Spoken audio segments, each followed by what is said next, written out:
For many years, the difficult relationship with the North counterpart has shaped South Korea armed forces in order to develop the skills needed to deter the threat from the artillery and ballistic missiles of North Korea, focus on the anti-submarine, anti-infantry warfare, and anti-swarm surface warfare.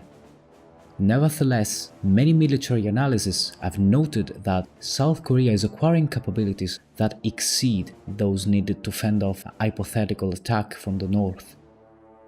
Although it is not a complete change, it is clear that some of South Korea's weapon systems do not meet the needs of a war against the North. The Republic of Korea Army has a total active personnel strength of 630,000, a reserve of 4,500,000 plus an additional paramilitary reserve of 3 million, the civil defense. If one takes into account these numbers, this will be considered one of the largest armies in the world.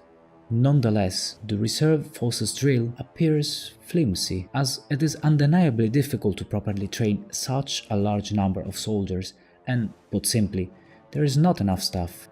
Leaving aside conscripts, Republic of Korea's armed forces are recognized to be one of the most professional militaries in the world.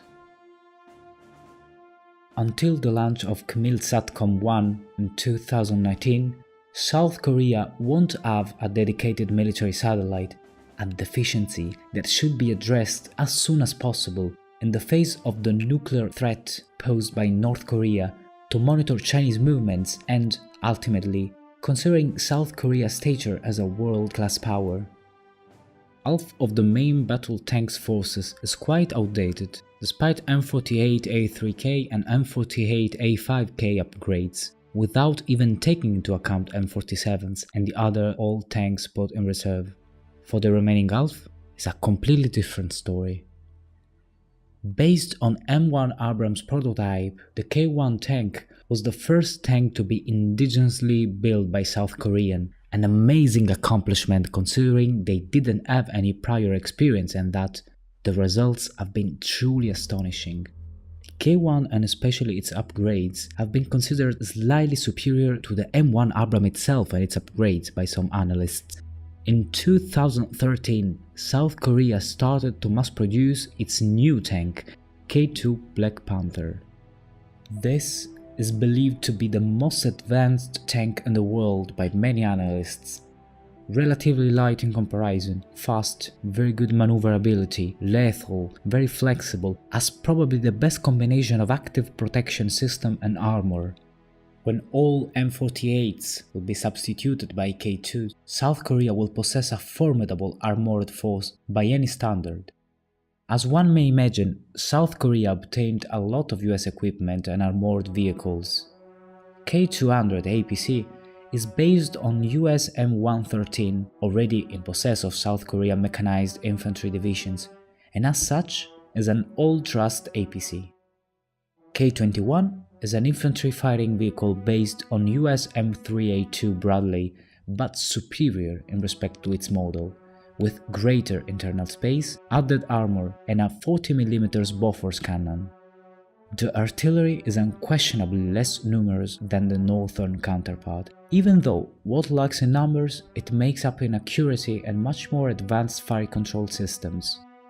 Its cruise and ballistic missiles would be able to strike well deep into North Korea territory with a maximum range of 1,500 kilometers. They are not nuclear armed, but South Korea is one of those nations that, in case it deems necessary, can produce nuclear weapons in a matter of months. We will cover this topic in the future. For its ballistic missile defense, South Korea can rely on two very advanced US technologies: the recently installed THAAD to destroy missiles on the re-entry descent phase and Aegis system mounted on South Korea cruisers.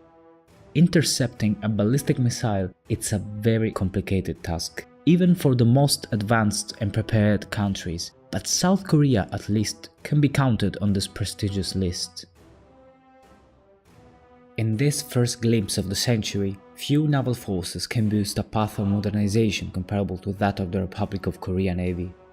Only the Chinese People's Liberation Navy has done better, but helped by far more resources. Emerged from the mists of the Cold War as a coastal force whose strategic imperative was the defense of the country against an aggression of Pyongyang by the sea.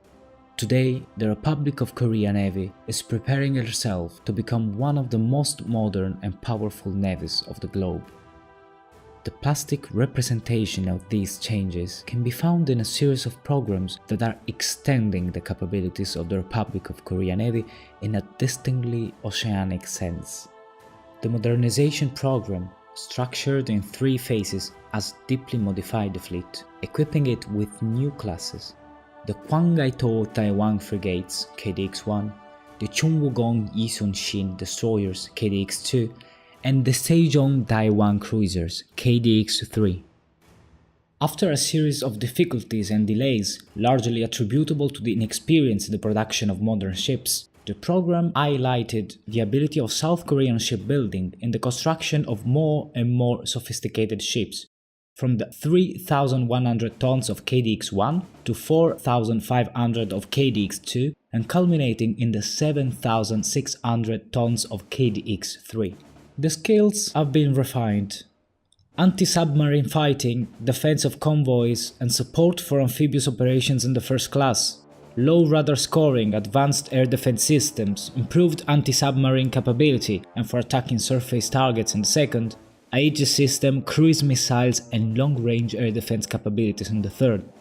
The KDX-3 cruisers Sejong Taiwan, which are the natural evolution of the 2 previous classes, are today considered among the deadliest and most advanced in the world. Their displacement at full load is even higher than that of the homologous American units of class Arleigh-Burke and that of Ticonderoga class cruisers. For firepower, they are second only to the Russian Kirov class nuclear cruisers, which however displace more than 26,000 tons at full load. In December 2013, the Joint Military Staff of the South Korean Armed Forces announced the acquisition of 3 new Sejong Taiwan units, which will come online by 2027. Yet, the hypothesis of an armed confrontation with the northern neighbor, lacking a seagoing navy capable of rivaling the South Korean counterpart, is not enough to justify the commissioning of such advanced ships. Probably, that may be explained by the need to align the backbone of the surface fleet with that of other naval forces in the region, on the qualitative level and when possible quantitative. The reference is to China, which, if it cannot be matched numerically, can be challenged in terms of sophistication of the systems. Or to Japan, which has 6 destroyers equipped with the Aegis system in service, going up to 8 by the end of the decade. The leap forward of the Republic of Korea Navy's capabilities has also happened together with the commissioning of the first amphibious assault helicopter carrier, Dokdo, in 2007, whose conception is also hardly attributable to the mere contingency of an armored confrontation against North Korea. With a displacement of 19,000 tons, Dokdo has held for 2 years the record of the largest warship in East Asia until the arrival of the Japanese helicopter carrier Hyuga 2009 and the Chinese aircraft carrier Liaoning 2012. Dokdo will be followed by a twin that will be commissioned in 2019, Marado, and perhaps even a 3rd unit in the next decade.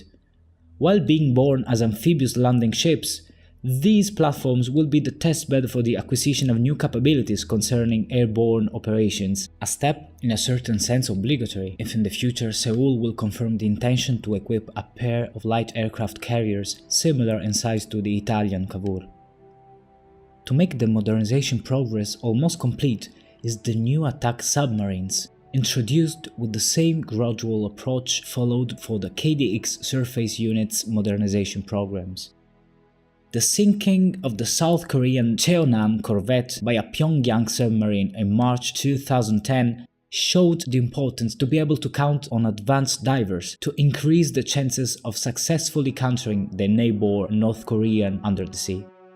Phase 1 of the program, KSS-1, started in 1992 with the arrival from Germany of the first of the 9 1,285 tons Type 209 submarines, the Changbogo class.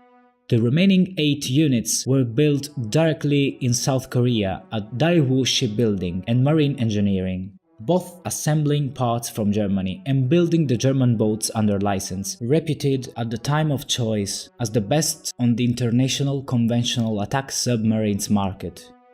The real leap forward, however, took place in the 3-year period 2007-2009, when the first tranche of 3 new submarines of the new Son von Hill class was put into service, as part of the second phase of the program, KSS-2. With these units, the South Korean Navy has made its official entry into the world's most advanced submarine forces. Once again based on a successful German project, the Type 214, the KSS-2 will field a total of 9 1,860 tons submarines, with the 8th that already took the sea in November and will join the fleet by the end of 2018. Among the improvements, compared to the previous class, stand out the presence of an air-independent propulsion system that significantly extends its autonomy and makes detection far more difficult, as air-independent propulsion design is more silent than a standard diesel submarine, plus a suite of advanced sensors and the ability to use harpoon anti-ship missiles using their torpedo tubes. Anyway is the third phase of the project, KSS-3, the result of a work of indigenous development and aimed at enhancing the role of these platforms in terms of ground attack missions, that is, arousing the interests of military strategists. The 9 expected submarines will be significantly larger than the current KSS-1 and KSS-2s, with a displacement of at least 3,000 tons, increasing over time as the production of the new units proceeds. The dimensional growth is explained by the need to install on these submarines, like the most recent surface vessels, VLS cells containing cruise missiles for ground attack. 6 cells in the first 3 units, 10 in the second 3, probably 12 in the last 3. The advantage of this solution is given by the fact that they immediately have firearms ready to fire against terrestrial targets, leaving free the torpedo launchers for anti-ship missiles and torpedoes intended for use in the marine environment. The need to emphasize KSS-3's grounding capabilities is a child of the geostrategic context that Seoul is confronted with. With an opponent like North Korea that concentrates the core of its offensive military power in the terrestrial batteries of ballistic missiles and not in some precious naval surface, having a modern underwater phalanx able to hide, escape the first salvo and move to the counterattack can be decisive. South Korea still uses around 170 successful but old F-5EF and 70 F-4E Phantom II to be replaced by indigenous FA-50s and F-35A Lightning II. FA-50 is an upgraded light fighter version of South Korean indigenous advanced trainer T-50 Golden Eagle. Many nations keep a close eye on it because of the low cost of procurement and operation in respect to other American and European fighters, while at the same time having proved its value. F-15s and F-16s instead are solid fighters, veterans of many engagements, and the 180 in South Korean inventory constitute a great asset to take down most of the antiquated North Korean aircrafts. Still, one may feel like the Air Force is the minor branch of the South Korea armed forces. There is the need for aerial refueling aircrafts, long-range ground attack aircrafts in order to take care of North Koreans' huge numbers of artillery batteries and to increase numbers of aircraft in general. Although the US alliance remains a major element of defense strategy, we will see South Korea following a more autonomous diplomacy in the future, as their armed forces keep increasing in both quality and quantity. China is searching for reliable partners in the region and may look towards South Korea. With the new balance of power in our favor, South Korea might accept, in order to lessen the dependency from Washington, upsetting the US delicate pivot to Asia balances.